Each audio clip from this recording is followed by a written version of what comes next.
By the mid-4th century, the city was dying of thirst.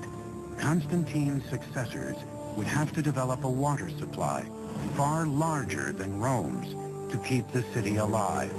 The system they built would be one of the greatest engineering achievements of the ancient world. There were no local water resources within the city walls of Constantinople, and hence water had to be brought from a much greater distance than anywhere else in the classical world and in the Mediterranean. The task fell to an ambitious emperor named Valens, who reigned from 364 to 378 AD. He would carry out an audacious plan to engineer the world's longest aqueduct system. Completed, it would transport spring water a staggering 400 miles, equal in length to all of the Roman Empire's earlier aqueducts combined. The main line would begin 150 miles west of Constantinople, deep in the hinterlands of Thrace. Byzantine engineers would first have to find a way to maintain a consistent downward slope to keep the water moving. There are tunnels underground, there are channels that go along the surface, and there are, where necessary, these great aqueduct bridges. Between the 4th and 6th centuries, the Byzantines built 60 aqueduct bridges. The most impressive would rise nearly 90 feet. Today, it's known as the Kuşun-Lugerme Aqueduct Bridge. Builders first constructed giant stone piers or supports. Once the piers were raised, masons worked on massive arches. Wooden forms held the stones of each arch in place until the keystone could be positioned and the arch completed. Framework was then built on the next tier and the process repeated. Like the Romans, Byzantine masons adorned their bridges with religious carvings.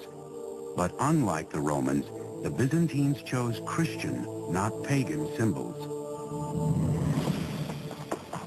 More than 80 miles away, another aqueduct bridge, this one even larger, would channel water into the heart of Constantinople, now Turkey's largest city, Istanbul.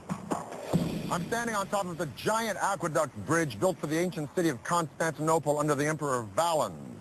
Boy, does that name ring power to you, Valens.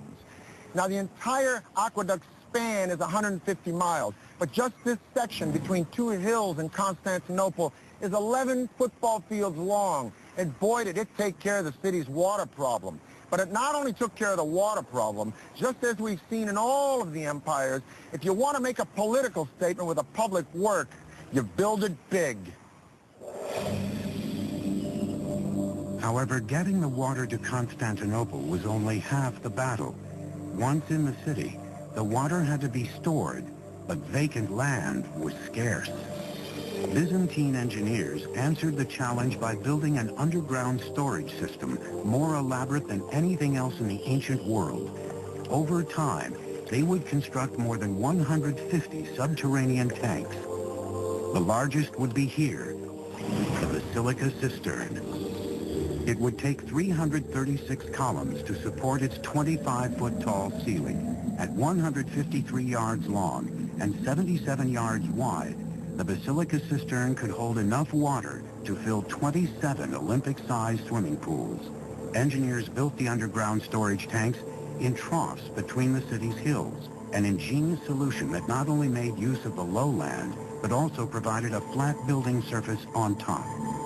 The cisterns enabled the city to be provided continuously by water, even in the summer when it wouldn't rain that much and there'd be merely a trickle coming down from the aqueduct. With its vast underground water storage system, Constantinople's population swelled to an extraordinary size for an ancient city.